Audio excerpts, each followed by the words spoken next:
चलिए हम लोग देखेंगे केमिस्ट्री का पहला चैप्टर। और पहले चैप्टर में आज हम लोग लगभग केमिस्ट्री का सारा पार्ट करेंगे। पहला चैप्टर का नाम है, जैसा कि आपको पता है, रासायनिक अभिक्रिया एवं समीकरण। तो रासायनिक अभिक्रिया के बारे में आप लोग पहले से जानते हैं और रासायनिक अभिक्रिया का बहुत सारा प्रकार है। उसमें से सबसे पहला जो हम लोग बैलेंस इक्वेशन लिखना सीखते हैं, जिसको संतुलित रासायनिक समीकरण कहते हैं, वहां से क्वेश्चन बनना शुरू होता है। तो हमको लगता है कि अगर पहला चैप्टर से कोई क्वेश्चन अगर बनाकर पूछेगा तो पहला क्वेश्चन यही पूछेगा कि संतुलित रासायनिक समीकरण किसे कहते हैं। तो आपको तो डेफिनेशन याद है कि तीर चिन्ह के दोनों ओर तत्वों की परमाणु संख्या बराबर होती है, ऐसे समीकरण को संतुलित रासायनिक समीकरण कहते हैं।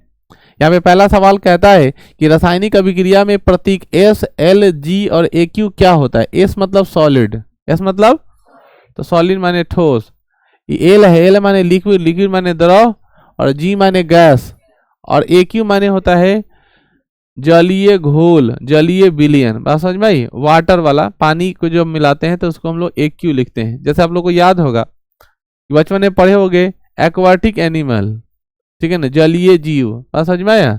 तो उसी का AQ लेकर के यहाँ पर रख दिया हुआ है, समझ गए। अगला सवाल है, फलों का पकना किस अभिक्रिया का उदाहरण है। फलों का पकना किसका उदाहरण है। रासायनिक अभिक्रिया का, ठीक है। भोजन का पचना भी रासायनिक अभिक्रिया ही, और रासायनिक अभिक्रिया में किसमा ऊष्माक्षेपी का, किसका ऊष्माक्षेपी का, ठीक है। श्वसन कैसे अभिक्रिया है, ऊष्माक्षेपी, और भोजन का पचना वियोजन अभिक्रिया है। बात समझ गया ना। भोजन का पचना क्या है, वियोजन या अपघटन अभिक्रिया होता है। याद रख रहे हो, श्वसन एक ऊष्माक्षेपी अभिक्रिया है, भोजन का पचना वियोजन या अपघटन अभिक्रिया है। दोनों में अगर ज्यादा बेस्ट सुटेबल आंसर है तो दोनों रासायनिक अभिक्रिया। रासायनिक अभिक्रिया क्यों कहते हैं कि जैसे परिवर्तन जो होती है वो दो तरीके की होती है, एक भौतिक परिवर्तन, एक रासायनिक परिवर्तन। भौतिक परिवर्तन का अर्थ होता है कि ऐसी कोई भी परिवर्तन, ऐसे कोई भी चेंजेज, जिस चेंजेज को देखने से ये हम लोग मान लेते हैं कि अब दोबारा उस अवस्था में पुनः वापस नहीं आएगा। उस अवस्था को क्या कहते हैं, रासायनिक परिवर्तन। जैसे लोहे में जंग लगना, क्या लगना, लोहे में जंग। तो लोहा में जंग लग गया तो फिर दोबारा ओरिजिनल लोहा साफ सुथरा नहीं होने वाला, इसलिए कौन परिवर्तन, रासायनिक परिवर्तन। जबकि पानी से बर्फ बना रहे हैं और बर्फ से पानी बना रहे हैं, ये कौन परिवर्तन है, भौतिक परिवर्तन, क्योंकि अपना पुनः मूल अवस्था में वापस आ जाता है। बात समझ गए। चलो अगला सवाल है, जल से बर्फ बनना कौन अभिक्रिया। तो मैंने अभी चर्चा किया, जल से बर्फ बनना कौन प्रक्रिया, भौतिक प्रक्रिया। बात समझ में आई। अगला सवाल है, मैग्नीशियम को ऑक्सीजन की उपस्थिति में जलाने पर क्या होता है। मैग्नीशियम ऑक्साइड बनाता है। इससे एक सब्जेक्टिव क्वेश्चन बनता है, मैग्नीशियम रिबन को वायु में जलाने से पहले सरेस पेपर से साफ क्यों किया जाता है। क्वेश्चन है ना, ये क्वेश्चन पूछता है कि मैग्नीशियम के रिबन को, मैग्नीशियम के फीते को जलाने से पहले कुछ सरेस पेपर से रगड़कर साफ क्यों किया जाता है। तो आंसर में देते हैं, चूंकि मैग्नीशियम नम वायु और ताप की उपस्थिति में ऑक्सीजन से विक्रिया करके मैग्नीशियम ऑक्साइड बनाता है, और वह पट्टी के ऊपरी परत पर क्या रहता है, जमा रहता है। इसीलिए इसे जलाने से पहले क्या करते हैं, सरेस कागज से रगड़ करके साफ करते हैं। रिएक्शन होता है Mg+O2 एरो MgO, बैलेंस करेंगे तो यहाँ 2 लगाएंगे और यहाँ क्या लगाएंगे, 2 लगाएंगे। ऐसा समझ में आ रहा है बच्चों, किसी कोई दिक्कत। तो क्या जवाब देंगे हम लोग कि मैग्नीशियम ऑक्सीजन से विक्रिया करके क्या बनाता है, मैग्नीशियम ऑक्साइड बनाता है। क्या बनाता है बच्चों, मैग्नीशियम ऑक्साइड। यहां से एक सब्जेक्टिव क्वेश्चन को मैं समझा दिया, ध्यान में रखना। मैग्नीशियम रिबन को या मैग्नीशियम फीते को वायुमंडल में जलाने से पहले क्यों सरेस पेपर से साफ किया जाता है। जवाब में क्या देंगे, चूंकि मैग्नीशियम नमी और ताप की वायु की उपस्थिति में ऑक्सीजन से विक्रिया करके मैग्नीशियम ऑक्साइड बना लेता है, जो फीते के ऊपरी परत पर क्या रहता है, जमा रहता है। अतः इसे सरेस पेपर से रगड़ कर साफ करके हटा दिया जाता है। समझ में आ गई बात। अगला क्वेश्चन है, मैग्नीशियम ऑक्साइड का चूर्ण का रंग कैसा होता है। बच्चों मैग्नीशियम ऑक्साइड के चूर्ण का रंग उजला होता है। कैसा होता है, उजला या सफेद। क्या होता है, उजला। जल में हाइड्रोजन तथा ऑक्सीजन की परमाणु संख्याओं का अनुपात कितना है। ठीक है ना, ये तो सबको पता है।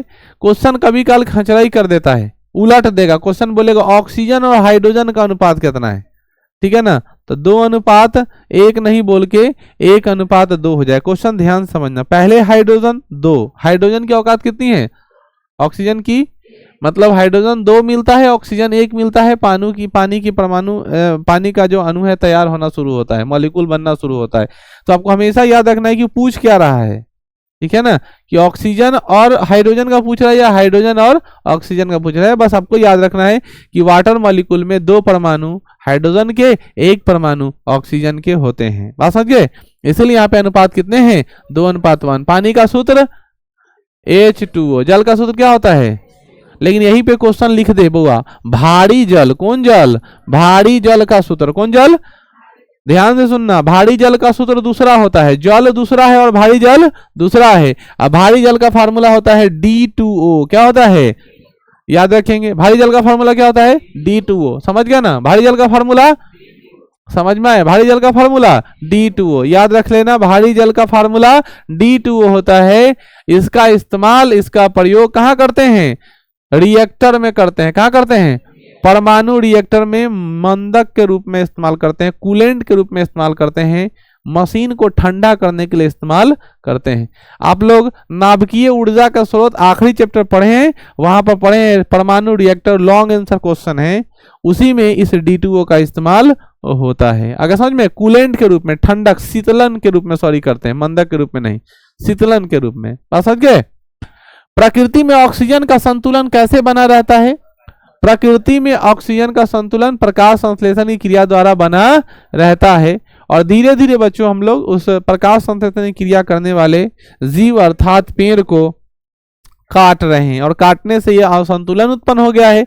और बच्चों असंतुलन उत्पन्न होने से, ठीक है ना, धीरे धीरे कार्बन डाइऑक्साइड, कार्बन मोनोऑक्साइड, ठीक है ना, और बहुत सारे जहरीले गैस की मात्रा धीरे धीरे बढ़ती है, तरह तरह का बीमारी पैदा होगा, और ऑक्सीजन की मात्रा क्या हो जाएगी, कम हो जाएगी, घट रही है। बात समझ गया ना। अथवा हमें क्या करना चाहिए, ठीक है, अधिक से अधिक क्या लगाना चाहिए, पेड़ लगाना चाहिए, ताकि प्रकाश संश्लेषण की क्रिया क्या हो पाए, पूरा हो पाए। क्लियर है। सोडियम जल से संयोग करके क्या बनाता है, सोडियम जल से संयोग करके सोडियम हाइड्रोक्साइड बनाता है। कौन था बच्चों, सोडियम हाइड्रोक्साइड। सोडियम हाइड्रोक्साइड की फार्मूला होती है बच्चों NaOH, और मैंने आपको पढ़ा रखा है, जिसके अंत में OH लगा रहे वह प्रकृति से क्षार होगा। क्या होगा, प्रकृति से क्या होगा, ध्यान से सुन लेना, जिसके पीछे OH लगा है वह प्रकृति से क्षारीय होगा, कड़वा होगा। सुनाई दे रहा है। और जिसके आगे H लगा है, क्या लगा है, कोई भी कंपाउंड लो, HCl, H2SO4, ठीक है ना, HNO3, समझ रहे हो, ये सारे जिसके आगे हाइड्रोजन लगा हुआ है वो सब क्या है, अम्ल है। क्या है, अम्ल का pH मान 7 से कम, क्षार का pH मान 7 से ज्यादा, ठीक है ना, और उदासीन विलयन का pH मान 7 होता है। समझ गया ना, किसी कोई दिक्कत। तो यहां से अगर क्वेश्चन पूछा कि सोडियम जल से संयोग करके क्या बनाता है बच्चों, सोडियम हाइड्रोक्साइड बनाता है। जहां भी हाइड्रोक्साइड की चर्चा हो, OH का चर्चा हो, लास्ट में तुम समझ जाना इसका स्वाद क्या है, क्षारीय है, यानी इसका pH मान 7 से ज्यादा होगा। क्या होगा, 7 से ज्यादा। समझ रहे हो। पहचानने का तरीका है, OH लगा, जैसे बोलेगा KOH, क्या होगा, तो क्षारीय होगा। पोटेशियम हाइड्रोक्साइड NaOH, OH लगा है इसीलिए क्या होगा, क्षारीय होगा। बात समझ रहे हो। तो जिसमें OH लगा है MgOH, मैग्नीशियम हाइड्रोक्साइड, तो समझ जाना OH2 होता है, हालांकि MgOH2 मैग्नीशियम हाइड्रोक्साइड, उसी तरह बनाएगा CaOH2, बुझा हुआ चूना, ठीक है ना, CaOH2 कैल्शियम हाइड्रोक्साइड, ये कैसा होगा, क्षारीय प्रवृत्ति का होगा। पेड़ का CH3COOH देखने से पता चल रहा है, ठीक है ना, कि यह क्या है, अल्डिहाइड ग्रुप का है। किस ग्रुप का है, अल्डिहाइड ग्रुप का फंक्शनल ग्रुप है। पढ़ाए थे, सॉरी अल्डिहाइड बोले, कार्बोक्सिलिक एसिड का फंक्शनल ग्रुप है।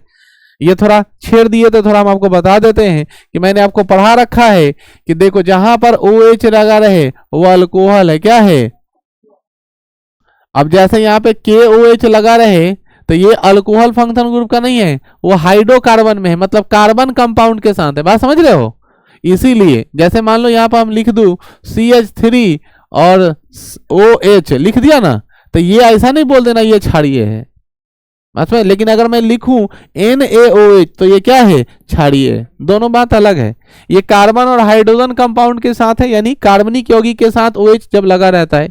तो जैसे मैंने आपसे अभी हमसे सवाल पूछा कि मास्टर साहब CCC3 और E क्या होगा, ये नहीं पूछे। तो देखो यहाँ सारे कार्बनिक कंपाउंड है, यानी कार्बन का यौगिक है। बात समझिए, इसीलिए COOH क्या है, अम्ल वाला है। तो इसका फंक्शनल ग्रुप याद रखना। OH क्या होता है बुआ, अल्कोहल। OH क्या होता है, अल्कोहल होता है। CHO क्या होता है, अल्डिहाइड होता है। क्या होता है, अल्डिहाइड। ये ऑब्जेक्टिव में एकदम पूछेगा, याद रख लेना। OH क्या होता है, अल्कोहल। CHO क्या होता है, अल्डिहाइड होता है। COOH क्या होता है, कार्बोक्सिलिक अम्ल। कौन अम्ल, कार्बोक्सिलिक अम्ल। समझ गए ना, कौन अम्ल बच्चों, कार्बोक्सिलिक अम्ल। और जहां पर CO लिखा रहे वो होता है कीटोन। क्या होता है बच्चों, ये चारों एकदम नाम याद रख लेना। CO जहां रहेगा उसको क्या बोलेंगे, कीटोन। ये ऑब्जेक्टिव में एकदम धड़ल्ले से मिलता है। OH alcohol, CHO aldehyde, COOH carboxylic और CO। लेकिन ये सारे के सारे कार्बनिक कंपाउंड में काम करते हैं, अकार्बनिक में नहीं काम करता है, इनऑर्गेनिक में काम नहीं करता है, ये ऑर्गेनिक में काम करता है। बात समझ में, इसे फंक्शनल ग्रुप के नाम से जानते हैं। समझ गए, किसी कोई दिक्कत। तो ये तो चौथा जब चैप्टर आएगा तब हम लोग पहले चैप्टर में कर रहे हैं, लेकिन तत्काल आप लोग समझ जाना। क्लियर है बच्चों, आगे हम लोग बढ़ते हैं। अगला क्वेश्चन आपकी स्क्रीन पर दिखाई दे रहा होगा। वो क्वेश्चन कहता है कि सोडियम की परमाणु संख्या कितनी होती है। कितनी होती है बच्चों, सोडियम की परमाणु संख्या 11, मैग्नीशियम की परमाणु संख्या 12। 13 नंबर में कौन होता है, एल्युमिनियम होता है। 14 नंबर में सिलिकॉन। 15 नंबर में फास्फोरस। 16 नंबर में सल्फर। 17 नंबर में क्लोरीन। 18 नंबर में आर्गन। 19 नंबर में पोटेशियम। 20 नंबर में, समझ गए, जिसकी परमाणु संख्या बोलेगा उसकी परमाणु। कल ही पूछ रहे थे लोहे की परमाणु संख्या कितनी है, 26। उसी तरह आपसे क्वेश्चन पूछेगा जिंक की परमाणु संख्या कितनी है, 30। जो भी क्वेश्चन पूछेगा आप याद है आपको, अच्छे से लिख दीजिए, कोई दिक्कत नहीं किसी को। अब यहाँ पे क्वेश्चन थोड़ा घुमा देगा, बोलेगा सोडियम के इलेक्ट्रॉनों की संख्या कितनी है। क्वेश्चन क्या पूछ दिया, सोडियम के इलेक्ट्रॉनों की संख्या कितनी है। तो बात एकदम ध्यान रखना, जितना उसका परमाणु संख्या होगा उतना ही उसका इलेक्ट्रॉन होगा। जैसे सोडियम की परमाणु संख्या 11 है तो इलेक्ट्रॉनों की संख्या भी 11 होगा। बात समझ में आ रही है, जितना इलेक्ट्रॉनों की संख्या होती है उतना ही प्रोटॉनों की संख्या भी होती है। समझ गए, जितना इलेक्ट्रॉनों की संख्या होती है उतना ही प्रोटॉनों की संख्या होती है। इसीलिए जितना परमाणु संख्या होगा उतना इलेक्ट्रॉन भी होगा, उतना प्रोटॉन भी होगा। लेकिन न्यूट्रॉनों की संख्या जो होती है वह परमाणु द्रव्यमान में से संख्या को घटा लेते हैं। किस संख्या को, परमाणु संख्या को घटाओ या इलेक्ट्रॉनों की संख्या को घटा लो। समझ गए, तो आपको ये याद रखना है, इलेक्ट्रॉनों की संख्या बराबर प्रोटॉनों की संख्या बराबर परमाणु संख्या, और न्यूट्रॉनों की संख्या बराबर परमाणु द्रव्यमान में से परमाणु संख्या घटा लो, चाहे न्यूट्रॉनों की संख्या घटा लो या सॉरी प्रोटॉनों की संख्या घटा लो, चाहे इलेक्ट्रॉनों की संख्या घटा लो, बात तो बराबर ही है। बात समझे, हालांकि प्रोटॉनों की संख्या घटता है। ठीक है, अगला सवाल है संगमरमर का या खाड़िया का। ध्यान रखना है, खाड़िया वर्ड बहुत बार कंफ्यूज करता है। संगमरमर जब लिख दे खाड़िया का बताओ तो खाड़िया याद नहीं है, खाड़िया क्या होता है। तो याद रखना संगमरमर का रासायनिक सूत्र CaCO3 कैल्शियम कार्बोनेट होता है। ग्लोबल वार्मिंग के लिए कौन उत्तरदायी है, कौन सा, अभी ठंडा का टाइम है, रजाई के अंदर जा रहे हैं, रजाई में है ना ऑटोमेटिक ग्लोबल वार्मिंग बन जा रहा है। रजाई में जो ग्लोबल वार्मिंग बन रहा है वो आपके बॉडी का हीट है, आपके बॉडी का छोड़ा हुआ कार्बन डाइऑक्साइड है। ठीक है ना, वो अलग बात है कि एक कार्बन डाइऑक्साइड बहुत बदबूदार होता है, एक कार्बन डाइऑक्साइड थोड़ा बर्दाश्त करने योग्य होता है। ठीक है ना, तो बदबूदार वाला थोड़ा बर्दाश्त करने में थोड़ा दिक्कत हो रहा है नहीं, लेकिन नॉर्मल वाला जो हमारे बॉडी से इवेपोरेट हो गया, जो टेम्परेचर बाहर की तरफ निकल रहा है या हमने उसको लॉक कर दिया, बाहर का टेम्परेचर हमारे बॉडी पर इफेक्ट नहीं डाला है, तो थोड़ा देर बाद कंबल से आपको क्या मिलने लगेगा, राहत मिलने लगेगा। बात समझ गए ना, क्यों दिक्कत। तो ग्लोबल वार्मिंग के लिए कौन सा उत्तरदायी गैस है, CO2 कार्बन डाइऑक्साइड। रासायनिक समीकरण को संतुलित करने के लिए कौन सा नियम पालन होता है बच्चों, द्रव्यमान संरक्षण नियम। कौन सा नियम, द्रव्यमान संरक्षण नियम। अभी द्रव्यमान संरक्षण नियम क्या होता है इसको समझो। अब हम लोग ना काउंट करते हैं कि Na कै ग्राम है, Na कै ग्राम, तीर चिन्ह के एक तरफ कै ग्राम और तीर चिन्ह के उन्ने करिया कै ग्राम, और दोनों का ग्राम ग्राम पुराने के चक्कर में 2 3 4 डिजिट बैठाते हैं ताकि दोनों का बाहर जो है वो बराबर हो जाए। ऐसी स्थिति को द्रव्यमान संरक्षण के नाम से जानते हैं। आप लोगों को तो बैलेंस करना याद होगा, बैलेंस कैसे करते हैं वो तो याद है ना। तो जब बैलेंस जब याद करना है तो उसमें क्या करते हैं, द्रव्यमान को हम लोग मेंटेन करते हैं। हालांकि क्वेश्चन आएगा अभी तो हम बैलेंस करना थोड़ा सिखा देंगे, दिमाग ताजा हो जाएगा। रासायनिक समीकरण को संतुलित करने में कितनी विधि होती है, दो, एक अनुमान विधि, दूसरा बीजगणितीय विधि। अनुमान विधि मतलब हीट एंड ट्रायल मेथड, ठीक है ना। हीट एंड ट्रायल मेथड मतलब आवे आम न तो जायज हटा वाला बात।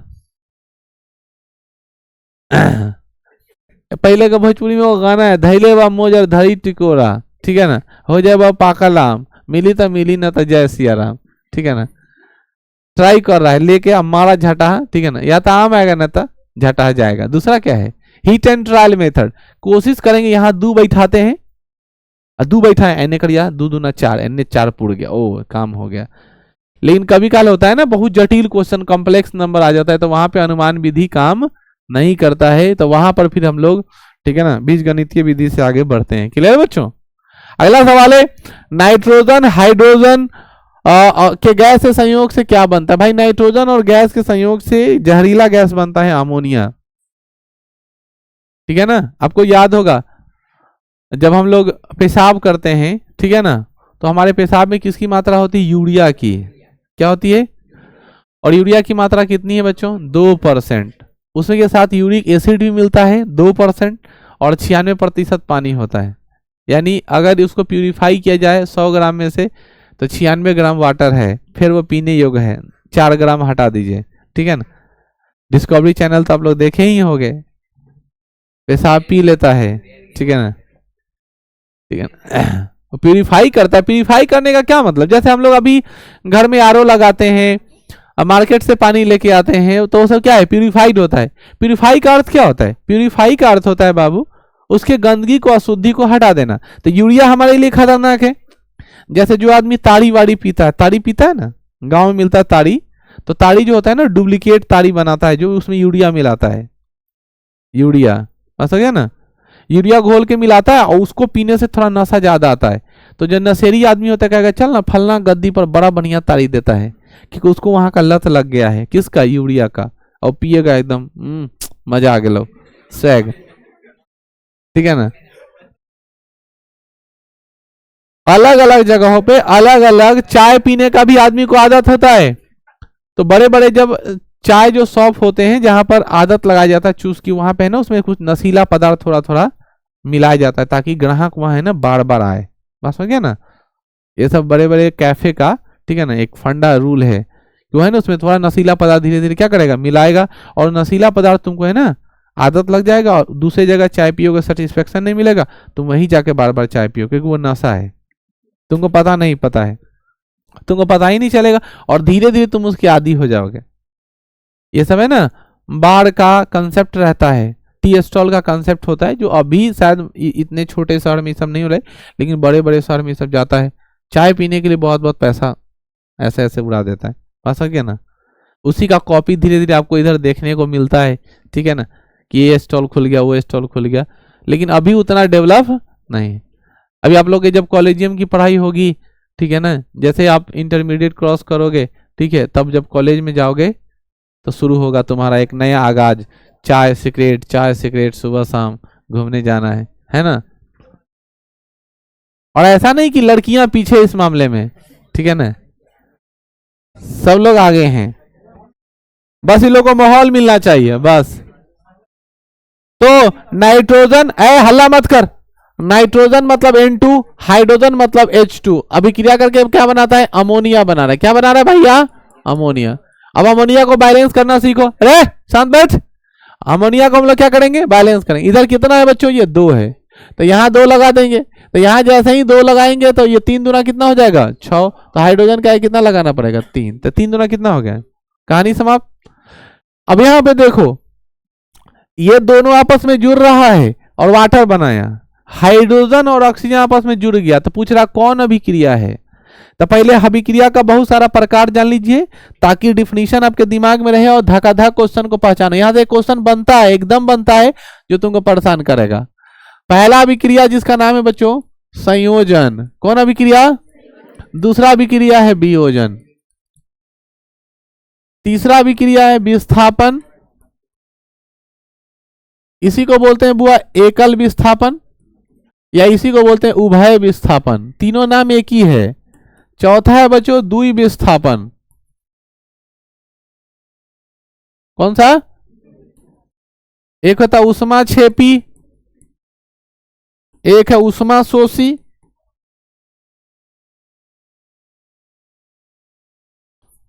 एक है अवकरण या अपचयन और उपचयन। दोनों को कंबाइन कर दिया रेडॉक्स। अभिक्रिया समझो, ये कौन सा अभिक्रिया है? संयोजन। नाम याद रखना है, संयोजन का मतलब जुड़ना। एकदम कंप्लीटली डिफिनीशन याद हो जाएगा। सब्जेक्टिव में ये पूछेगा, लिखा हुआ है ना, इसमें सब्जेक्टिव में से एक आधा क्वेश्चन चुआएगा। संयोजन अभिक्रिया किसे कहते हैं? वैसी रासायनिक अभिक्रिया जिस रासायनिक अभिक्रिया में दो या दो से अधिक परमाणु के तत्व या तत्व के परमाणु आपस में जुड़ते हैं और एक नए यौगिक का निर्माण करते हैं। तो जिसमें जुड़कर, जिसमें संयोजन का मतलब होता है जुड़ना, जिसमें जुड़कर एक नए यौगिक का निर्माण करते हैं उसे कहते हैं संयोजन अभिक्रिया। क्या कहते हैं? समझ में आ गई? जिसमें जुड़कर एक नए यौगिक का निर्माण करते हैं उसे क्या कहते हैं? इसीलिए विवाह को लोग बोलता है संयोग। ठीक है ना, एक संयोग है।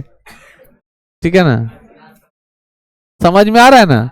यह मात्र एक संयोग है कि तुम्हारा जिससे विवाह होने वाला होगा वो एकदम संयोजन हो ही जाना है, संयोग है। अब अरमान को चिंता होता है कि हमारी किस्मत कौन है भाई, कब कौन आके बोले कबूल है कबूल है कबूल है। ठीक है तो संयोजन अभिक्रिया समझ में आई? संयोजन अभिक्रिया का अर्थ होता है जिसमें दो आपस में जुड़ करके या दो से अधिक आपस में जुड़ कर एक नए कंपाउंड का, नए अयौगिक का निर्माण करते उसे क्या कहते हैं? संयोजन अभिक्रिया। वियोजन उसका उल्टा है। एक बड़ा कंपाउंड टूटकर दो छोटे छोटे भागों में बढ़ता है, दो छोटे छोटे पार्ट में टूट के बढ़ जाता है। जैसे संयोजन की अभिक्रिया अभी हम लोग बोला कि H2 plus O2 arrow H2O, इसको बैलेंस करना पड़ेगा तो यहाँ पे 2 लगाना पड़ेगा। कितना लगाना पड़ेगा? 2। तो यहाँ भी लगाना पड़ेगा 2, क्योंकि 2 दूना और 2 दूना ऑक्सीजन कितना हो गया? 2। यही ना बात है। तो यहाँ पे हम लोग समझने की बात ये समझ रहे थे कि यहाँ पे दो आपस में जुड़ करके एक नया बनाया, दो आपस में जुड़कर एक नया बनाया। दो आपस में एक जुड़कर नया बनाने की स्थिति को कोई आया क्या? कौन है? दो आपस में जुड़ करके एक नया बनाया, इसलिए इसको क्या कहते हैं? संयोजन अभिक्रिया के नाम से जानते हैं। जबकि हम लोग बात करते हैं वियोजन अभिक्रिया की, तो वियोजन अभिक्रिया में क्या होता है? वियोजन अभिक्रिया में एक बड़ा सा कोई भी कंपाउंड CaCO3 टूटकर दो भागों में बढ़ जाता है, जैसे CO बढ़ जाता है और CO2 बढ़ जाता है। समझ गए? तो कैल्शियम ऑक्साइड के रूप में कन्वर्ट हो गया, कार्बन डाइऑक्साइड के रूप में कन्वर्ट हो गया टूट के, और ये क्या है बच्चों? Calcium carbonate. अब हम लोग बात करते हैं विस्थापन की। विस्थापन को तुम समझो हेरा फेरी, ठीक है ना, और द्वितीय विस्थापन को लो फिर हेरा फेरी। ठीक है ना, ठीक है ना, एक है हेरा फेरी और एक है फिर हेरा फेरी, मतलब समझ रहे हो ना? या तुम इसको समझ सकते हो द्वितीय विस्थापन को पार्टनर। ठीक है ना, दोनों फिल्म का ही नाम है। ठीक है ना। अब जैसे देखो एकल विस्थापन में क्या होता है, जैसे मान लो Zn प्लस CuSO4 ले लिया, एरो बन गया ZnSO4 प्लस Cu। देखने से क्या पता चल रहा है कि ऐसी रासायनिक अभिक्रिया जिस रासायनिक अभिक्रिया में कोई तत्व किसी दूसरे तत्व की जगह को बदल लेता, सिर्फ एक तत्व सिर्फ जगह को क्या करेगा? बदल लेगा, वैसी अवस्था को हम लोग क्या कहते हैं? क्या कहते हैं?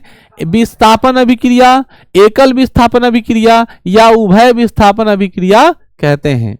लेकिन द्वि विस्थापन अभिक्रिया में जब कोई भी दो तत्व अपने आयनों का अदला बदली कर लेता है, मतलब ई जगह ओलंग, ओलंग की जगह ओलंग, अपने आप को बदल लेगा, तभी दो आयनों का अदला बदली होगा। यहां तो एक आयनों का अदला बदली हुआ, लेकिन जहां दो आयनों का अदला बदली होगा उसे क्या बोलेंगे? द्वि विस्थापन अभिक्रिया कहेंगे।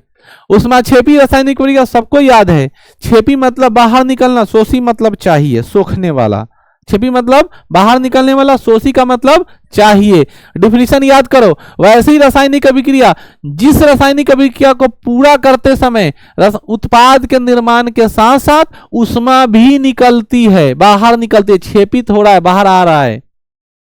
वैसी रासायनिक अभिक्रिया जिस रासायनिक अभिक्रिया में उत्पाद के निर्माण के साथ साथ ऊष्मा भी निकलती है, ऊर्जा भी निकलती है, वैसी रासायनिक अभिक्रिया को ऊष्मा छेपी रासायनिक अभिक्रिया कहते हैं। फिर से सुन लो, वैसी रासायनिक अभिक्रिया जिसमें उत्पाद के निर्माण के साथ साथ ऊष्मा या ऊर्जा निकलती है उसे ऊष्मा छेपी रासायनिक अभिक्रिया कहते हैं।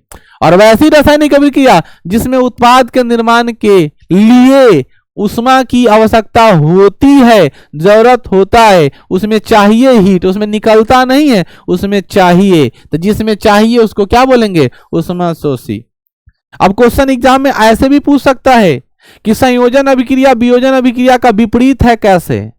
संयोजन अभिक्रिया वियोजन अभिक्रिया के विपरीत है कैसे? ऊष्मा छेपी रासायनिक अभिक्रिया ऊष्मा शोषी रासायनिक अभिक्रिया का विपरीत है कैसे? समझ गया ना? तो विपरीत तो तुम सबको पता है, इसमें ऊष्मा निकलता है, इसमें ऊष्मा चाहिए, इसमें जुड़ता है, इसमें टूटता है। इसी कंसेप्ट को दोनों का डिफिनीशन उलट करके लिख दोगे, दोनों में अंतर अपने आप क्या हो जाएगा? पता चल जाएगा। बच्चों समझ में आई? लास्ट वाला जो बात करते हैं अपचयन और उपचयन, ठीक है ना? हिंदी में कहते हैं ऑक्सीकरण और अवकरण। जहां भी लिखा रहेगा ऑक्सीकरण, क्या लिखा रहेगा? ऑक्सीकरण, तुम समझ जाना ऑक्सीजन जुड़ रहा है, क्या कर रहा है? जुड़ रहा है। और अवकरण जिसमें ऑक्सीजन क्या हो रहा है? बाहर की तरफ निकल रहा है। तो याद रखना, वैसी रासायनिक अभिक्रिया जिसमें कोई भी तत्व से ऑक्सीजन क्या हो रहा है? जुड़ रहा है, अटैच हो रहा है, उसे कहेंगे ऑक्सीकरण रासायनिक अभिक्रिया। और वैसी रासायनिक अभिक्रिया जिसमें से हाइड्रोजन जुड़ रहा है उसे कहेंगे अवकरण। या इसका दूसरा डिफिनीशन भी हो सकता है कि जिससे ऑक्सीजन हटता हो उसे अवकरण, जिसमें हाइड्रोजन हटता हो उसे ऑक्सीकरण के नाम से जानते हैं। क्लियर? और जब दोनों एक साथ हो तो उसे रेडॉक्स अभिक्रिया कहते हैं। क्या कहते हैं बच्चों? रेडॉक्स अभिक्रिया। बात दिमाग में आ गई? चलिए अब ऑब्जेक्टिव की तरफ बढ़ते हैं। तो यहां से देखने से क्या प्रतीत हो रहा है? देख जरा। हाँ, कौन आदमी है? अच्छा अच्छा,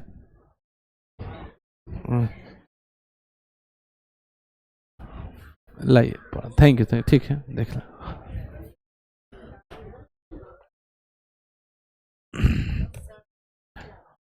जाइए जाइए उधर, सच बात बोल रहा है, ठीक है ना? अरे बगले में है, शर्माए के बाद थोड़े है, आराम से जाना।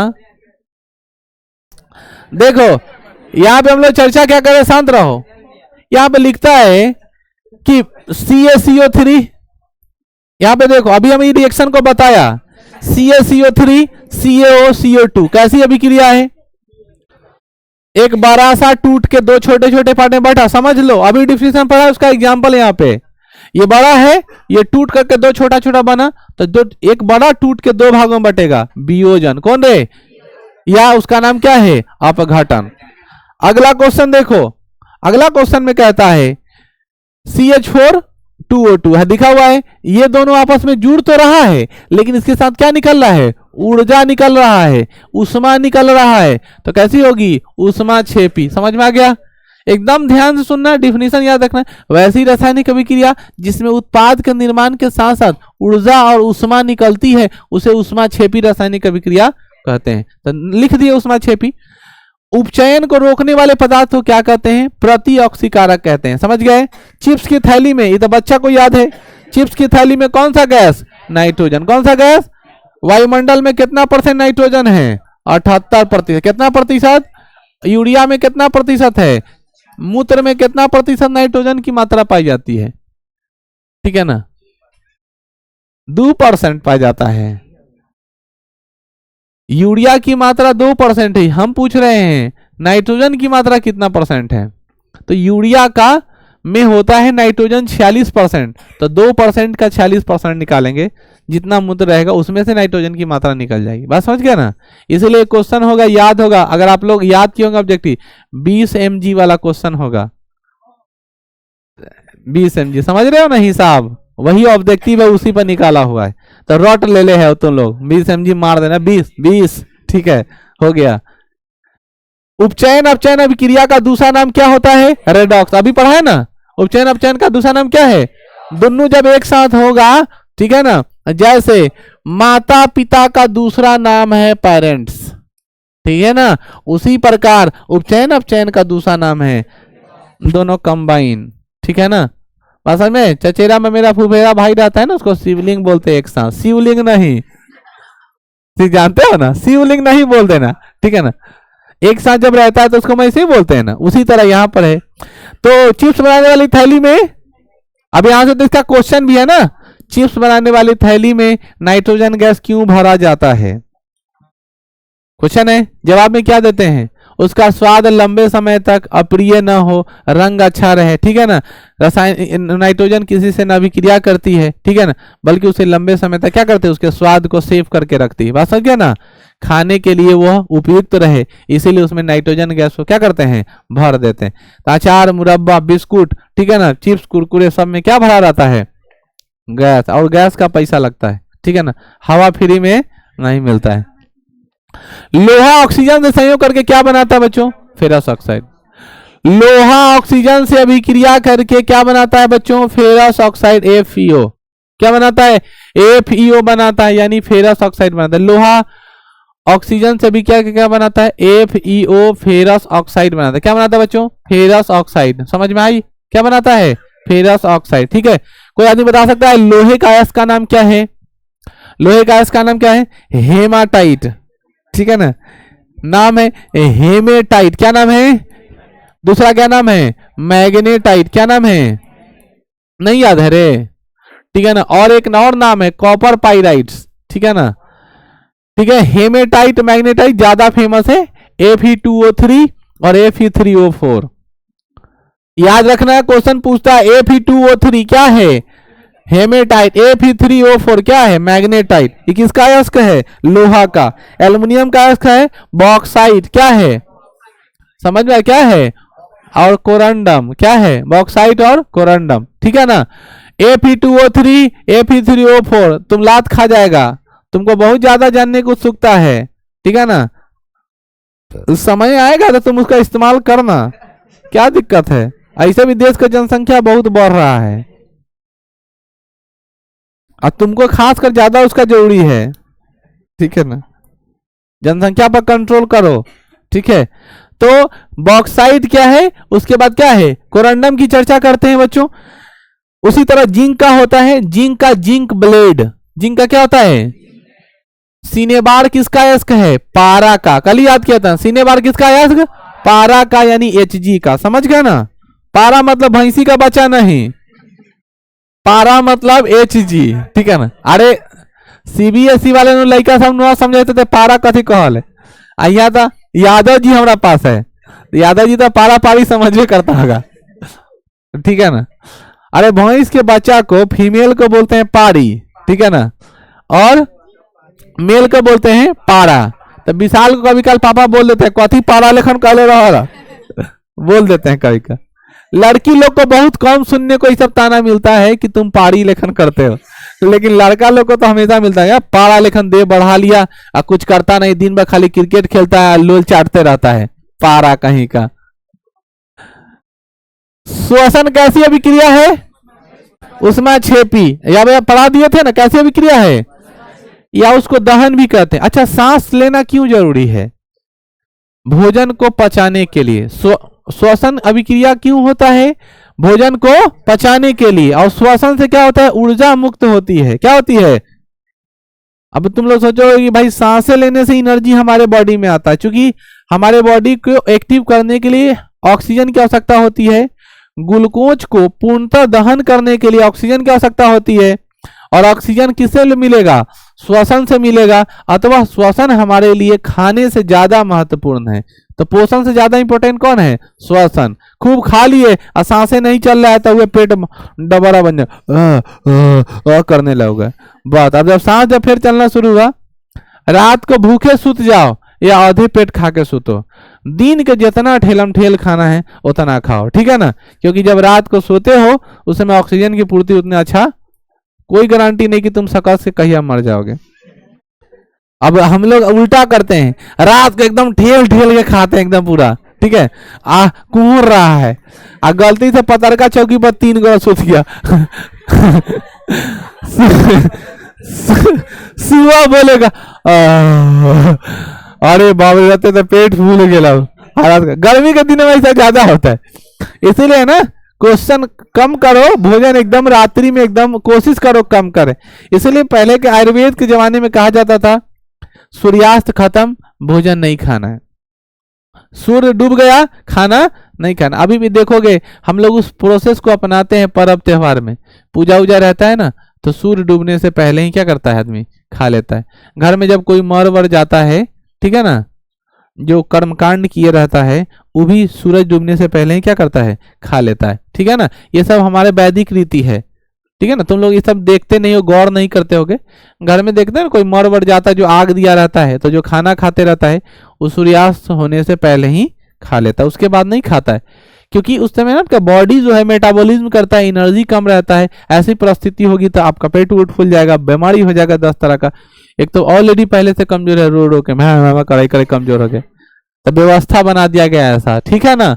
ये सब समझिए, समझने वाली बात। हीलियम कैसा तत्व है, हीलियम की परमाणु संख्या 2। भविष्य का ईंधन हाइड्रोजन, भविष्य का ईंधन, भविष्य का ईंधन क्या है समझ में, हाइड्रोजन का क्या क्या उपयोग है, रॉकेट के ईंधन में, ठीक है ना, अंतरिक्ष यात्री का भेजते हैं उदय ईंधन में, यहाँ तक कि पाम ऑयल बनाने में इस्तेमाल करते हैं, जिसको प्राकृतिक नेचुरल आर्टिफिशियल वनस्पति घी या डालडा के नाम से जानते हैं, समझ गया ना। तो डालडा बनाने में हाइड्रोजन का इस्तेमाल होता है, समझ गया ना। डालडा खाइएगा तुरंत मोटा जाइएगा, हाइड्रोजन फूल जाएगा गैस अंदर। कैसा गैस है हीलियम, अक्रिय गैस है। और 2-4 गो हीलियम अक्रिय गैस का नाम याद रख लो, ठीक है ना। एक है हीलियम, उसके बाद क्या है नियॉन, उसके बाद क्या है आर्गन। हीलियम, नियॉन, आर्गन, ठीक है ना, ये सब क्या है अक्रिय गैस है, ये किसी से भी क्रिया नहीं करता है, किसी से भी क्रिया नहीं करता है। ट्यूबलाइट में कौन गैस भरा रहता है, ट्यूबलाइट में, और है उजरका बल्ब में, ठीक है ना, उजरका बल्ब में कौन गैस भरते हैं नियॉन, उसमें क्या भरते हैं आर्गन। दोनों का अलग अलग नाम, समझ गए ना। जैसे देखिएगा मरकरी कभी काल ब्लास्ट होता है, अब तो वो दिन खत्म हो गया है, क्योंकि सबके घर में अब ललका बल्ब जलवे नहीं करता, सबके घर में एलईडी जलता है। लेकिन पहले ललका बल्ब होता था, उसमें फिलामेंट बना होता है, टंगस्टन का बना होता है, याद है। टंगस्टन बहुत ज्यादा हीट हो जाता है तो उसके अंदर अक्रिय गैस पूरा गर्म हो गया, कहीं से थोड़ा सा लीकेज हुआ, थोड़ा सा लीकेज हुआ तो उसके अंदर उजला धुआं भर गया, उजला धुआं ब्लास्ट मार दिया, क्या बात समझ गए। तो कौन सा गैस भरा रहता है अक्रिय गैस भरा रहता है। अब क्वेश्चन ये पूछता है कि विद्युत बल्ब के भीतर अक्रिय गैस क्यों भरी जाती है, विद्युत बल्ब के भीतर अक्रिय गैस क्यों भरी जाती है। इसका जवाब है विद्युत बल्ब, चूंकि विद्युत बल्ब का टंगस्टन फिलामेंट टंगस्टन का बना होता है, जिसका क्या होता है गलनांक बहुत ज्यादा होता है। उच्च ताप प्रवाहित करने से उसके अंदर क्या होती है काला धुआं निकलता है, और वह काला धुआं कांच के अंदर वाले परत पर न सटे, इसीलिए उसके अंदर क्या भरे रहते हैं अक्रिय गैस। वो बार बार घूमते रहता है, उसको सटने ही नहीं देता है, बात समझ गए ना। जैसे होली से पहले मुंह में बहुत ज्यादा तेल लगा लेते हैं, आया कोई आदमी रंग लगा दिया था, खुद लगा ले रही तेल कुछ नहीं वाला हो है कि नहीं, लेकिन तेल नहीं लगाया हुआ के हरियर का रंग पूरा घर और दिया, तो ये तेल है ना अक्रिय गैस जैसा काम करता है। गैस के भीतर क्या है भरा हुआ अक्रिय गैस, बुझे, और अक्रिय गैस भरा हुआ है तो सटने नहीं देगा। जैसे ही अक्रिय गैस लीक करेगा, थोड़ा सा गैस लीक किया, वो सटना शुरू होगा और फिर व्हाइट गैस भरेगा, वो क्या हो जाएगा ब्लास्ट हो जाएगा, बुझे। तब अपना दिमाग इस्तेमाल करते रहिए, अपने बॉडी में अक्रिय लगाते रहिए। बैटरी में ऋण सिरे वाले इलेक्ट्रोड तथा धन सिरे वाले जुड़ी इलेक्ट्रोड को क्या कहते हैं। देखो माइनस वाला कैथोड और प्लस वाला एनोड, माइनस वाला कैथोड और प्लस वाला बैटरी में होता है ना, बैटरी में माइनस प्लस लिखा रहता है। बैटरिया में देखोगे नहीं क्या है बैटरी, देखो हाई वाला जो है ना, जा पहले पढ़ लेते हैं हमारा याद ना हो, ठीक है ना। प्लेन जो रहता है ना वो माइनस है, और उठल जो रहता है ना वो प्लस है, ठीक है ना। तो ये प्लस है, ये माइनस है। अब देखो कैथोड किसको कहेंगे, जो माइनस वाला है, और एनोड किसको कहेंगे, जो प्लस वाला। तो ये है कैथोड, ये है एनोड। तो बोलेगा तुमको कैथोड और एनोड को कनेक्ट करो, तो कैथोड में माइनस वाला बगल, एनोड में प्लस वाला बगल, बैटरी को कनेक्ट कर दी, एनोड और कैथोड। समझ में आ गया। चलो अगला सवाल है, जब सोडियम क्लोराइड से विद्युत धारा प्रवाहित की जाती है तो वह अपघटित होकर क्या बनाता है। देखो जब सोडियम क्लोराइड से इलेक्ट्रिक करंट पास करते हैं, यहां से भी एगो क्वेश्चन बनता है। सोडियम क्लोराइड माने नून, कौन रे, नून, नमक आ नून ना हो गए, फिर बनबे शहरी, ठीक है ना। घरे कौन तो नमक बोलते हो, माई के तक नून ले आता, नून ले आ, ऐसे बोलते। तो ठीक है, नीमक, NaCl माने नमक। अच्छा ठीक है, निर्मा नमक खाते हो, हाँ टाटा नमक, इतना इसीलिए बोका हो, ठीक है ना। बाबा नमक खाओ, कौन कौन खाए बाबा नमक, बाबा नमक बहुत सस्ता आता है, ठीक है ना, खाइए। उसके बाद इसमें हम लोग क्या कर दिए, विद्युत धारा प्रवाहित कर दिए। जब सोडियम क्लोराइड में विद्युत धारा प्रवाहित करेंगे तो नॉर्मल जब सॉलिड स्टेट में रहेगा तो उसे कुछ होबे नहीं करेगा, लेकिन जब इसका जलीय घोल तैयार करेंगे तो सोडियम आयन निकलेगा, सोडियम धातु अलग छिटा जाएगा, क्लोरीन धातु अलग छिटाएगा। सोडियम में प्लस दे देगा और क्लोरीन में माइनस दे देगा। और जैसे ही एनोड कैथोड तैयार हुआ, प्लस माने एनोड और माइनस माने कैथोड, एनोड कैथोड जैसे ही तैयार होगा इलेक्ट्रिक करंट बहना शुरू हो जाएगा। तो नून वाला में इलेक्ट्रिक करंट घुसाओगे, सूखल नून रहेगा तो करंट नहीं मारेगा, लेकिन जब ओकरा पानी में घोड़ दोगे तो Na अलग टूट गया और Cl अलग टूट गया, प्लस माइनस लगा बउआ ने, तो प्लस वाला प्लस में सटेगा, माइनस वाला माइनस में सटेगा, दनादन क्या हो जाएगा, करंट बहना शुरू हो जाएगा, बुझे। इसीलिए पहले के समय में जब अर्थिंग उर्थिंग तैयार होता था, ठीक है ना, तो उसमें लोग नून पानी देता था, बुझे। कौन पानी, बात समझ में। नेपाल में एक जगह है बुआ, मूल पानी, कौन पानी, मूल पानी, ठीक है। तो वो बोला कि नून पानी, बोला कि मूल पानी आओ, हमको लगा नून पानी बोला रहा है, तो हम सब में जाके बोलते थे नून पानी, नून पानी के नहीं हो नून पानी, तो मर्दे मूल पानी जाएगा, मूल पानी बहुत दूर है यहाँ से, जगह है एक मूल पानी, ठीक है ना, नेट पर सर्च करके देखना, अच्छा जगह है।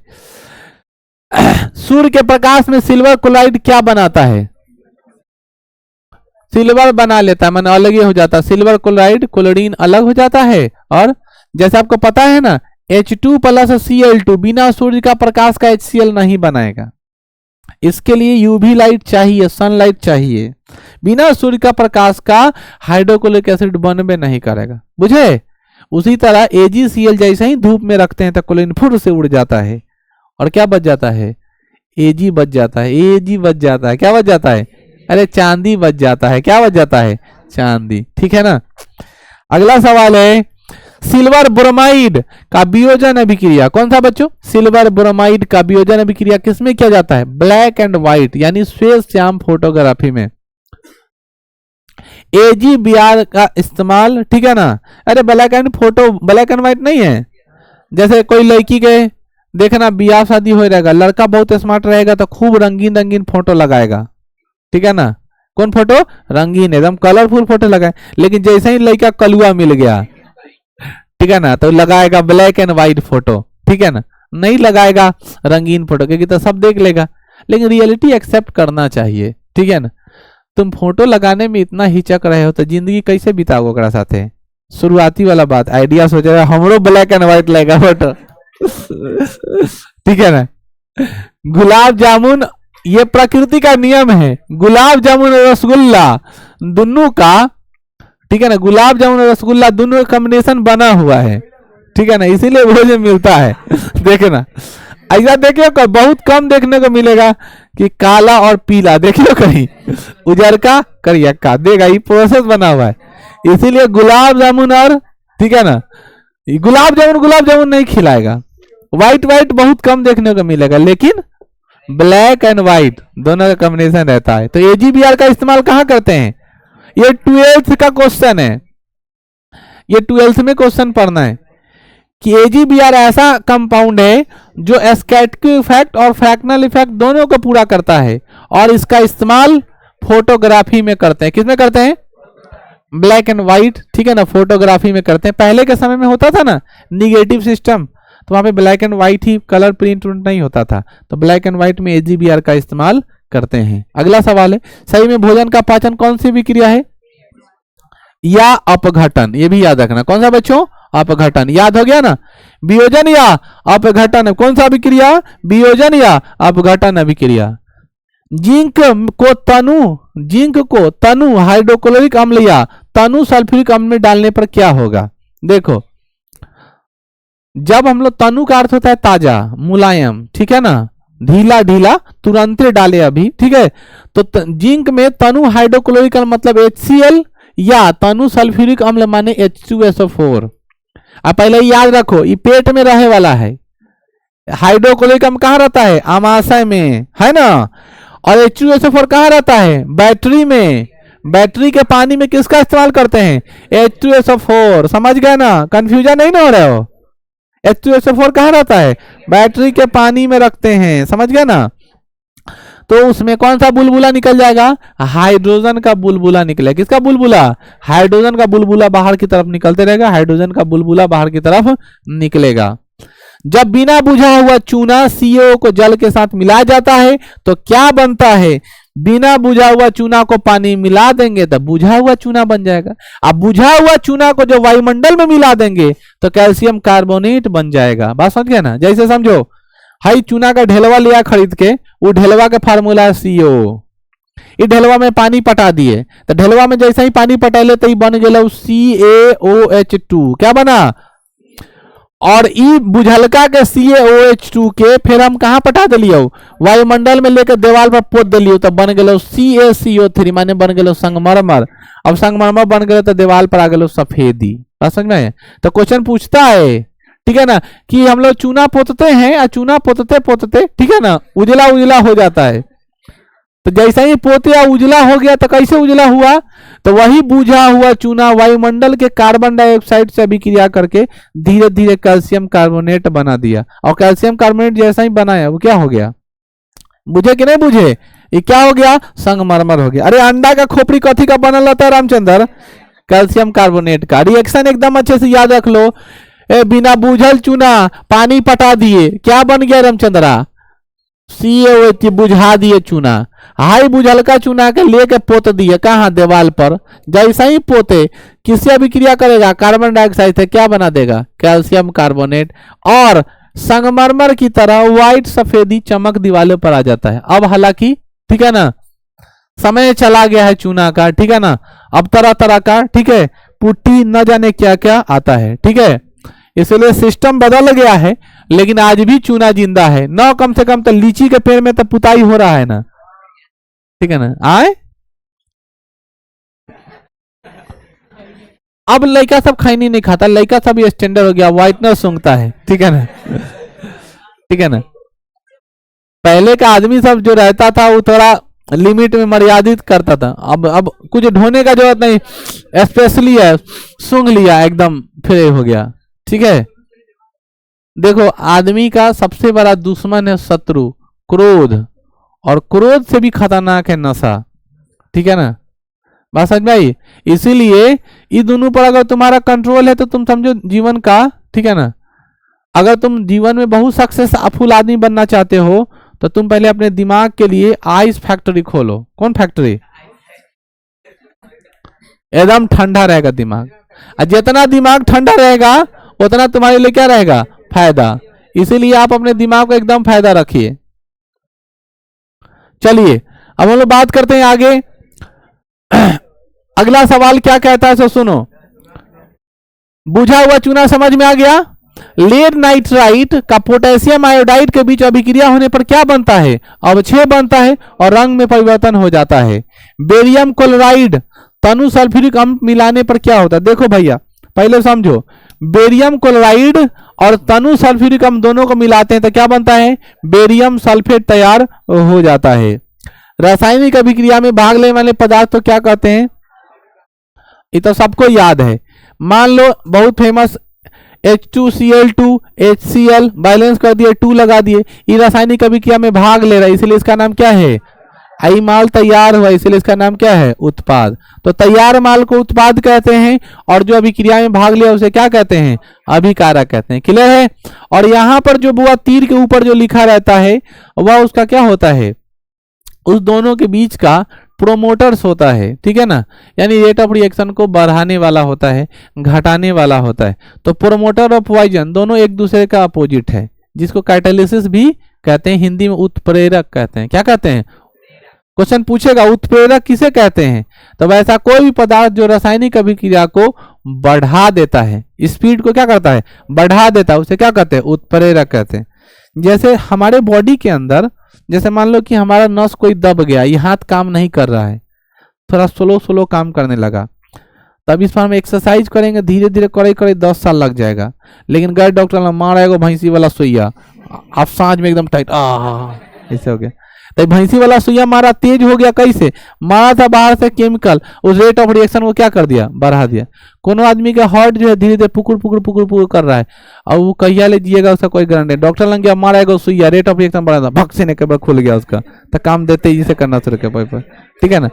तो रेट ऑफ रिएक्शन को बढ़ाने के लिए कभी कल ऐसा होता है कि तुम जहर खा लिए, तुम्हारे बॉडी के अंदर जहर चला गया, अब जहर चला गया था, तुम्हारा रेट ऑफ रिएक्शन अब काम चल गया था, उस समय बढ़ाना नहीं है, घटाना है। तो फिर कोई जहर केमिकल मारेगा, जिससे क्या होगा, रेट ऑफ रिएक्शन को क्या करेगा, घटा देगा, यानी जहर को फैलने से रोकेगा, और धीरे धीरे सब जहर को उबिजते रहेगा। ठीक है, जैसे पूरा जहर पूरे बॉडी में फैल जाएगा तो आदमी नहीं बचता है, जैसे तुरंत खाया और कह दिया देख जहर खा ले लियो, हम न रहो। कोई आदमी ऐसा होता है, या जहर खाते कोई देख ले, 1-2 घंटा में उल्टी वो करने लगा, ठीक है ना, तो गया, तो सबसे पहले जहर खाने वाला को क्या करता है, जहर खाने वाला का पहले मुंह में बड़का जगह पाइप ठेल देगा, अल्लाह टंकी उबछने एकदम पहले अमाशय में का टंकी उबछेगा, तो अमाशय जब खाली हो जाएगा तो फिर आगे बढ़ाएगा, छोटी आंच में का उबछेगा, बड़ी आंच तक ले पहुंचा देता है। सोच लो क्या दशा हो जाता है, एक बार जो जहर खा लिया दोबारा जहर नहीं खाना चाहता है, ठीक है ना, ठीक है ना, ठीक है ना, क्योंकि मुंह में क्या डाला था समझ रहे हो ना, अब मुंह से लेकर वहां तक ले पाइप पूरा ठेल देता है, बड़ी खतरनाक है, पूरा छिलाज गया रहता है, खाने में बहुत तकलीफ होता है, इसलिए वैसे परिस्थिति से बचना चाहिए, ठीक है ना। रासायनिक अभिक्रिया के फलस्वरूप बनने वाले पदार्थ को क्या कहते हैं, रासायनिक अभिक्रिया के फलस्वरूप बनने वाले पदार्थ को क्या कहते हैं बच्चों, उत्पाद कहते हैं। रासायनिक अभिक्रिया के फलस्वरूप बनने वाले पदार्थ को क्या कहते हैं, उत्पाद कहते हैं। रासायनिक समीकरण में शब्दों की जगह जो प्रतीकों और सूत्रों का उपयोग किया जाता है उसे क्या कहते हैं,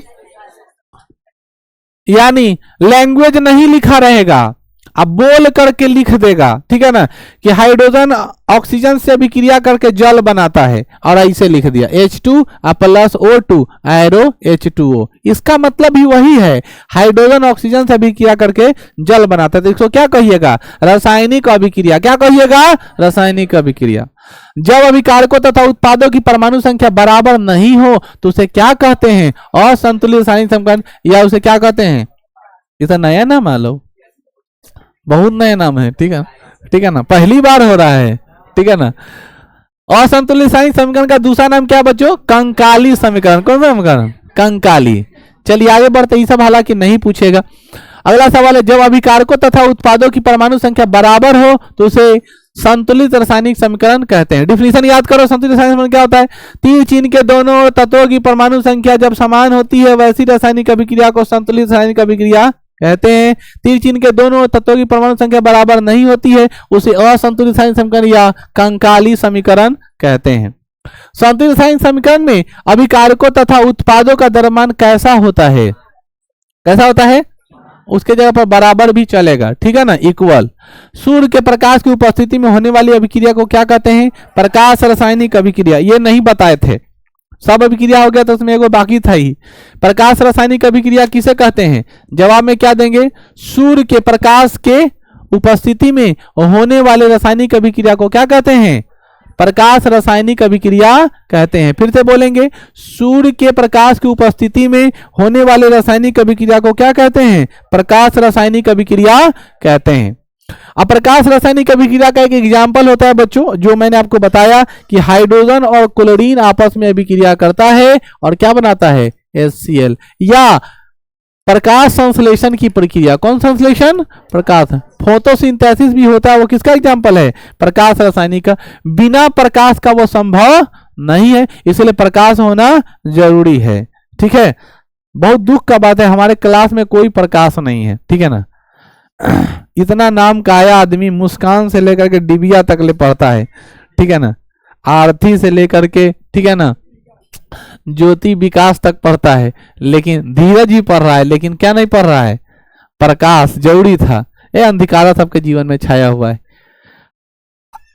याद देखो, वियोजन अपघटन अभिक्रिया संयोजन अभिक्रिया क्या होती है, विपरीत होती है। तो पहले बता दिया क्यों विपरीत है, इसमें टूटता है, इसमें जुटता है। आयरन को कॉपर सल्फेट में विलयन में डालने पर रंग कैसा हो जाता है, आयरन को कॉपर सल्फेट के विलयन में डालने से FeSO4, कौन रे, FeSO4, अरे चच्चा का हो गया तोरा रे, FeSO4 प्लस Cu, ठीक है ना। यह है बुआ एकल विस्थापन अभिक्रिया का उदाहरण। कौन विस्थापन का, आयरन को कॉपर सल्फेट के विलयन में डुबाने पर। तो क्वेश्चन आयरन के जगह पर ऐसे क्वेश्चन पूछा है, एनसीईआरटी का क्वेश्चन है कि लोहे के कील को कॉपर सल्फेट के विलयन में डालने पर क्या होता है। तो जवाब में देते हैं लोहे के कील को कॉपर सल्फेट के विलयन में डालने पर फेरस सल्फेट बन जाता है और कॉपर बाहर की तरफ निकल जाता है, जिससे उसका गहरा नीला रंग किसमें बदल जाता है, हरे रंग में परिवर्तित हो जाता है। तो वो तो ऑब्जेक्टिव का सब्जेक्टिव है, सब्जेक्टिव का ऑब्जेक्टिव है, बस आपको समझ में आना चाहिए, बुझे। अगला सवाल है, जिंक धातु को कॉपर सल्फेट के विलयन में डालने पर कैसा होगा, रंगहीन हो जाएगा। जिंक को, ये भी तो वही बात होगा, फेरस के जगह पर जिंक डाल देंगे तो क्या बना देगा, ZnSO4 डाल देगा और वह एकल विस्थापन अभिक्रिया हो जाएगा। कोई बोलो कोई दिक्कत नहीं ना, दिक्कत, अच्छा बच्चा। अगला सवाल आपके स्क्रीन पर दिखाई दे रहा है, जिंक की अपेक्षा क्या होता है। जिंक कॉपर की अपेक्षा बहुत अभिक्रियाशील होता है। क्या होता है बच्चों, बहुत अभिक्रियाशील। कैसे होता है मैं आपको बता रहा हूं। रिएक्शन जब पूरा होती है, कोई भी जब रिएक्शन हम लोग पूरा करते हैं, तो अब क्वेश्चन पूछ रहा है कि जिंक की अपेक्षा कॉपर की अपेक्षा क्या होता है जिंक। तो जिंक क्या होता है, अधिक अभिक्रियाशील होता है, मतलब तेजी से रिएक्शन पूरा करता है। कॉपर सिल्वर से क्या होती है, अधिक अभिक्रियाशील। देखो सिल्वर माने चांदी, चांदी जल्दी अपवर्तित नहीं होगा, कॉपर जल्दी हो जाता है। जिंक और कॉपर की तुलना कराए तो कॉपर क्या होगा, थोड़ा लेट से होगा, जिंक पहले हो जाएगा, बुझे। इसीलिए चांदी का इस्तेमाल हम लोग आभूषण बनाने में करते हैं, क्योंकि वो जल्दी अभिक्रिया करता नहीं है। सोना भी नहीं करता अभिक्रिया और प्लेटिनम भी नहीं करता है, इसीलिए प्लेटिनम, सोना और चांदी का उपयोग आभूषण बनाने में करते हैं। बात समझ गया ना, कोई दिक्कत किसी को। शुद्ध सोना कितने कैरेट का, 24 कैरेट का। शुद्ध सोना कितने कैरेट का, 24 कैरेट का। मुंगा देंगे मार के हम। शुद्ध सोना कितने कैरेट का, 916, समझ गए ना। सोना दो कैटेगरी का है, 750, 916, समझ गए ना, ठीक है ना, याद रखेंगे। तो ये आपका जो है वो आपको लेना है 24 कैरेट की गोल्ड, ठीक है ना। तो 24 कैरेट का गोल्ड का जो है ना ऑर्नामेंट बहुत हार्ड मजबूत नहीं होता है, इसलिए लोग मजबूरी में 18 कैरेट की गोल्ड को खरीदता है, 750 का जो मजबूत होता है, समझ गया ना, जो जल्दी टूटे ना। बात समझ में। 916 का गोल्ड जो होता है वो मुलायम होता है, बात समझ में, तो जल्दी टूटने का डर है। अब बानर सबको देना है नाक में के और ऐसे ऐसे गोल भरना चाहते रहेगा, अब मुलायम वाला रहेगा, 2 बजे तक दपट सिन गेम मम्मी टूट गया, बात समझ में। इसीलिए उसको हार्ड चाहिए, ठीक है ना, खूब एकदम नचाते रहे, टूटबे नहीं करेगा, ठीक है। ZnCuSO4, यहाँ रिएक्शन समझो, ये तो अभी तक देर पहले ही बताए। ZnCuSO4 तो हर जगह बदल के हेलंग आ गया, ZnSO4 बनल वो अकेले छाट दिले, तो कैसी अभिक्रिया है, इसका दूसरा नाम क्या होगा, सीधे विस्थापन, या और इसका क्या नाम होगा, उभय विस्थापन। क्या होगा, रामचंद्र रे समझ, इधर समझ जल्दी। देखो यहाँ देखो, ये दोनों अपन जगह बदल है, एलंग एने रलो, एलंग बीए आ गेलो, एलंग बीए रलो, एलंग एने आ गेलो, माने दोनों बदल ले, फिर हेरा फेरी कर दिलो, ठीक है ना। ठीक है। पार्टनर फिल्म में सलमान खान की पत्नी गोविंदा लंग, गोविंदा का फिल्म पत्नी सलमान खान लंग, गोविंदा, गोविंदा का पत्नी सलमान खान लंग, सलमान खान की पत्नी गोविंदा लंग, दोनों एक्सेप्ट कर दिया अरे फिल्म में, ठीक है ना। इसीलिए कैसी अभिक्रिया है, द्वि विस्थापन अभिक्रिया, दोनों अपने आयनों का अदला बदली किया, इसीलिए कौन अभिक्रिया, द्वि विस्थापन अभिक्रिया। अगला सवाल AgNO3 NaCl। अब देखो यहाँ पे एक गोरा जगह बदला कि दोनों बदल दिया, ठीक है ना। यहां पर तो दोनों में आयना बदली का अदला बदली नहीं दिखाई दे रहा है, लेकिन इसमें यह दिखाई दे रहा है उत्पाद चेंज हो रहा है। क्या चेंज हो रहा है? अच्छा एक बात छोड़ो, पहले ये याद रखो NaNO3 का formula, NaNO3 sodium nitrate Chile salt Peter, NaNO3 किसका फार्मूला है, चिली साल्ट पीटर, याद रख लेना। NaNO3 का क्या नाम है, चिली साल्ट पीटर, ठीक है ना, याद रख लेना, चिली साल्ट पीटर। हाँ, चिली साल्ट पीटर उसका कॉमन नाम है, साधारण नाम, जैसे नमक है और सोडियम क्लोराइड है, उसी तरह sodium nitrate Chile salt Peter. Question पूछ देगा, वहां दांत मत बात देना। आगे बढ़ो। द्वि विस्थापन अभिक्रिया जब अम्ल और क्षार से के बीच होता है तो उसे क्या कहते हैं? बहुत अच्छा सवाल है। उदासीनीकरण अभिक्रिया किसे कहते हैं? उदासीनी अभिक्रिया कहने का मतलब साफ साफ है, जब अम्ल और क्षार आपस में अभिक्रिया करके लवण और जल बनाते हैं, वैसी रासायनिक अभिक्रिया को उदासीनीकरण अभिक्रिया कहते हैं। याद हुआ? उदासीनीकरण अभिक्रिया किसे कहते हैं? वैसी रासायनिक अभिक्रिया जिसमें अम्ल और क्षार आपस में अभिक्रिया करके लवण और जल बनाते हैं, उसे उदासीनीकरण अभिक्रिया कहते हैं। फिर से बोलेंगे, वैसी रासायनिक अभिक्रिया जिसमें अम्ल और क्षार आपस में अभिक्रिया करके लवण और जल बनाते हैं, उसे उदासीनीकरण अभिक्रिया कहते हैं। कोई दिक्कत? आगे बढ़ते हैं। HCl NaOH NaCl कैसी अभिक्रिया बच्चों? उदासीनीकरण, क्योंकि ये क्या है बताओ, अम्ल है। क्या है? कैसे पहचाने रे? आगे H है, क्या है? आई कथी है? कैसे है क्षार? पीछे OH है, तो आगे क्षार, आगे अम्ल और पीछे क्षार। अम्ल और क्षार आपस में क्या है? लवण, माने नून बनाया, क्या बनाया? पानी बनाया, माने जल बनाया, H2O माने। तो ये देखो अम्ल और क्षार आपस में विक्रिया करके लवण और जल बनाया, इसलिए कौन अभिक्रिया? उदासीन। अरे समझ में लो रे। चल अगला सवाल। वैसी रासायनिक अभिक्रिया जिसमें ऊष्मा उत्पन्न होती है, अवशोषण होता है, शोषण होता है, चूसेगा, चाहिए, क्या होगा? ऊष्मा शोषी, निकलेगा, बाहर निकलेगा, ऊष्मा छेपी। पढ़ा दिए संगमरमर का रासायनिक सूत्र। अरे बच्चा वाला सवाल पूछता है, अभी तो पढ़ाए हैं। बुझा हुआ चूना को कार्बन डाइऑक्साइड में धर लेबर देंगे, कैल्शियम कार्बोनेट बन जाएगा। पुत्ते पुत्ते ना रे। अगला सवाल, कैल्शियम कार्बोनेट किसका बना होता है? ठीक है ना। अब अगला सवाल, दीवारों पर सफेदी करने में किसका उपयोग होता है? बुझा हुआ चूना का। यही बुझा हुआ चूना आगे जाकर के कैल्शियम कार्बोनेट का स्वरूप ले लेता है। पहले ना हमने कोनो का दीवार में जाइए, चाबी सही से घोपिया के और देवाला में सही से चुईटा चुईटा को देवला में बहुत चूना झाड़ दिए, ठीक है ना। मजा आता था, ठीक है ना। अब पहले के स्कूल बिल्डिंग में चूने पोतल रहे, बहुत पहले के लड़का सब तो 8वें 7वां से खैनी खाए लगले, तो नहीं तो बहुत गड़बड़ा गया, पिछुआ गया, ठीक है ना, बुझे। तो खैनी खाती हो तो दीवार में सही से रगड़ के, ठीक है ना, अधरा रगड़ा बस। गाना गाता 80 चुटकी 90 ताला, रगड़ के बीरा मुंह में डाल। अगला सवाल है, श्वसन कैसी अभिक्रिया है? ऊष्मा छेपी। कार्बोहाइड्रेट टूटने से क्या बनता है? कार्बोहाइड्रेट टूटने से क्या बनता है? क्या बनता है बच्चों? ग्लूकोज बनता है। जब वियोजन अभिक्रिया में द्वारा कराई जाती है उसे क्या कहते हैं? ऊष्मीय वियोजन। ऊष्मा के द्वारा वियोजन कराया जाएगा, मतलब हीट दे के कराया जाएगा। जैसे कैल्शियम कार्बोनेट टूटता है ना बुआ, तो गर्म करने से, क्या करने से? जैसे जैसे हीट होगा वैसे वैसे पपड़ा बन बन के क्या हो जाएगा? टूट जाएगा। इसलिए आप लोग देखते होइएगा कि जब हम लोग अंडा को है ना प्रेम से उसका कवर उजाड़ना चाहते हैं तब पानी में रख देते हैं, यानी बॉयल करते हैं, हीट देते हैं। जैसे जैसे हीट मिलता है वैसे उस अंदर का लिक्विड एक जगह सट जाता है और ऊपर वाला कैल्शियम कार्बोनेट अलगे उजड़ के हट जाता है। अधपकू करिएगा, मैंने तरीका तय हीट दी है, पूरा अच्छा से नहीं पकेगा, नोचने जाइएगा तो खालोदरा मांस उसे ले ले, अंडा बुझाएगा खोद खोद के कोई खा गया है। बात समझ भाई। इसीलिए आदमी बहुत होशियार है, हीट इस्तेमाल करता है। आप लोग ऐसा कभी अंडा नहीं खाए होंगे शायद कि अंडा को ले लो और उसमें मट्टी लपेट दो। क्या लपेट दो? मट्टी लपेट दो, उसको आग में रख दो, ठीक है ना।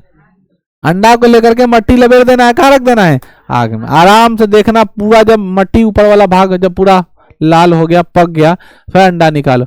शायद उतना अच्छा स्वादिष्ट कोई अंडा नहीं होगा, बॉयल वाला भी नहीं। हीट दोगे क्लियर हो जाएगा, समझ गया ना। तो ट्राई कर सकते हो मट्टी लपेट लपेट के, उसका बहुत अच्छा टेस्ट आता है, बहुत अच्छा, ठीक है ना। ये सब गांव के लड़का सब खाता है, तो नहीं तो शहरी हो ना। बलौकिया मुर्गी हो तो नहीं ससुरा, बलौकिया, ठीक है ना, ठीक है। ऐसा नहीं, देखो मेरे कहने का मतलब क्या है, किसको छुट्टी चाहिए रहे, कौन मांग रहा है छुट्टी।